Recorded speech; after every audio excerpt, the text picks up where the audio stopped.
నమస్తే, welcome to Magna TV. నేను ఆదిత్య.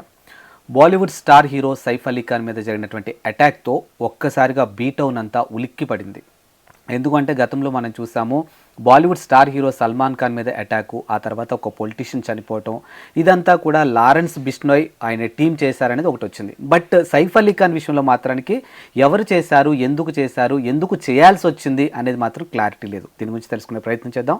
ప్రస్తుతానికి మనతో పాటు స్టూడియోలో ఉన్నారు ప్రముఖ అడ్వకేట్ నాగూర్ బాబు గారు. ఒకసారి సార్తో మాట్లాడదాం. సార్ నమస్కారం. సార్ నమస్తే అండి. Sir, Bollywood star hero Saif Ali Khan మీద అటాక్, ఆయన చిన్న హీరో కూడా కాదు, ఒక బీటౌన్లోనే ఒక స్టార్ అని చెప్పొచ్చు.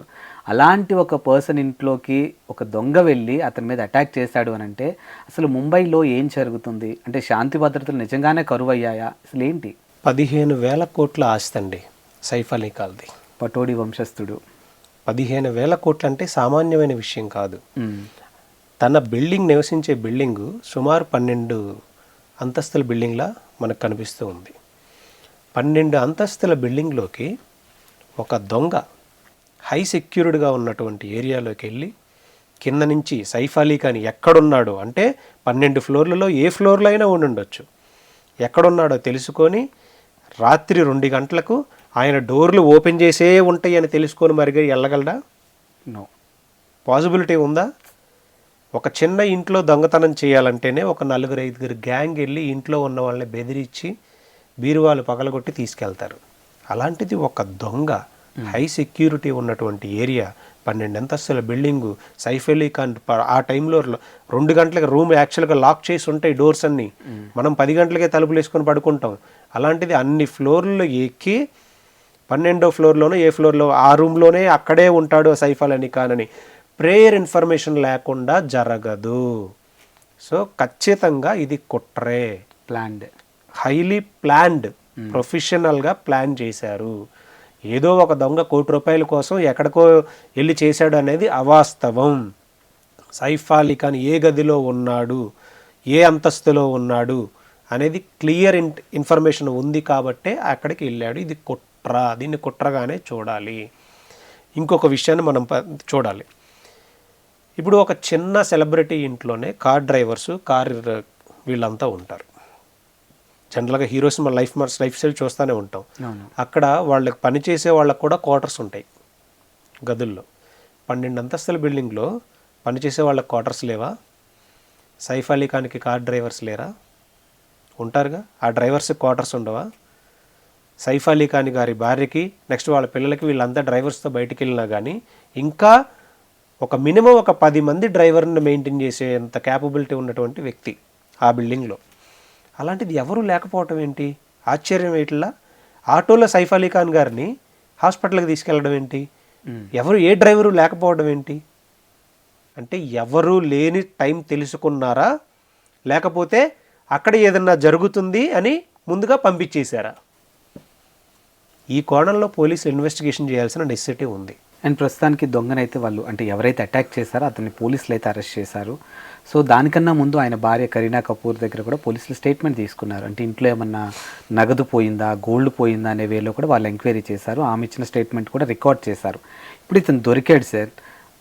లీగల్గా ఒకవేళ ఆల్మోస్ట్ నేరం కన్ఫర్మ్ అదనుకోండి, ఎలా ఉంటుంది అసలు లీగల్గా? అటెంప్ట్ మర్డర్ కేసు ఒకటి ఫైల్ చేశారు సెక్షన్ అతని మీద. నెక్స్ట్ క్రిమినల్ ట్రెస్పాస్ పెట్టారు. ఈ సెక్షన్స్ ప్రకారం నేర నిర్ధారణ ఆల్రెడీ ఇప్పుడు రెడ్ హ్యాండెడ్గా దొరికాడు కాబట్టి సో అతని స్టేట్మెంట్స్ కూడా తీసుకొని లీగల్ ప్రొసీడింగ్స్ జరుగుతాయి. అతనికి శిక్ష అనేది ఖచ్చితంగా పడుతుంది. కానీ కుట్రదారులు ఎవరు అనేది క్లియర్గా తెలియాలి ఇక్కడ. ఎందుకంటే సాధారణ దొంగ అంత ఈజీగా ఆ ఫ్లోర్స్లోకి వెళ్ళి ఇంట్లో ఎవరు లేని టైం తెలుసుకొని సైఫ్ అలీ ఖాన్ అంటే రెగ్యులర్గా జిమ్ చేసేటువంటి వ్యక్తి మీద ఎక్కడో బంగ్లాదేశ్ నుంచేటువంటి వ్యక్తి 6 కత్తిపోట్లు పొడవడం అనేది హైలీ ఇంపాసిబుల్.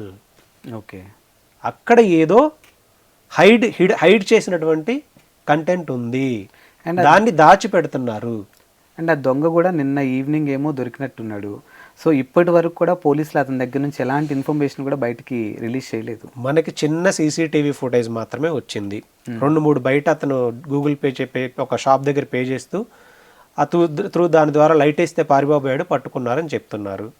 ఇది ఒక వ్యక్తి ప్లాన్డ్గా చేసే పని అయితే కాదు.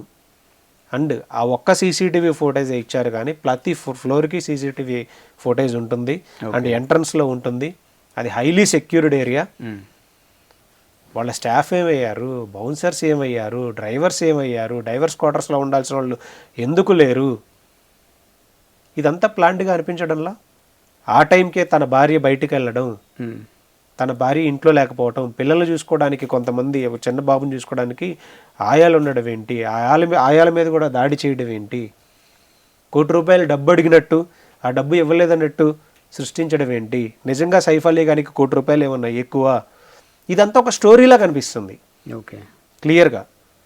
ఎందుకంటే మనం క్రిమినాలజీ ఒక క్రిమినల్ మైండ్ సెట్తో చూస్తే ఎలా ఉంటుందని అంటే, క్రిమినల్ డబ్బు దొంగతనం చేయడానికి వెళ్ళాడు, సైఫ్ అలీ ఖాన్లోకి ఇంట్లోకి వెళ్ళాల్సిన అవసరం లేదు.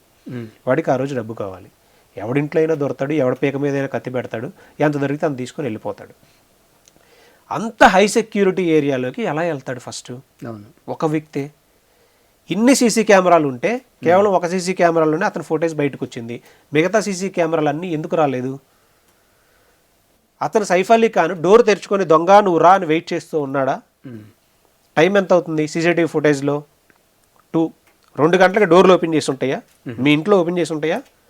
చిరంజీవి గారింట్లో ఓపెన్ చేసి ఉంటాయా? బాలకృష్ణ గారింట్లో ఓపెన్ చేసి ఉంటాయా? ఉండవు కదా. అండ్ మన ఇంట్లో అట్లీస్ట్ డోర్లు ఉంటాయి, వాళ్ళ ఇంట్లో సెన్సార్స్ ఉంటాయి, ఫింగర్. మరి అంత దానిలోకి అంత ఈజీగా వెళ్ళిపోయి 12 ఫ్లోర్స్లో ఏ ఫ్లోర్లో ఉన్నాడో తెలుసుకొని, ఏ రూమ్లో ఉన్నాడో తెలుసుకొని కరెక్ట్గా సైఫ్ అలీ ఖాన్ గారినే 6 సార్లు పొడిచాడు అని అంటే సంథింగ్ ఒక ఫ్యాక్ట్ అనేది ఓవరాల్గా సైఫ్ అలీ ఖాన్ గారైనా దాచిపెడుతూ ఉండాలి, లేదా వచ్చిన వ్యక్తి అయినా దాచిపెడుతూ ఉండాలి. అసలు ఎంటైర్ ఈ స్టోరీయే ఫ్యాబ్రికేటెడ్ అయి ఉండాలి.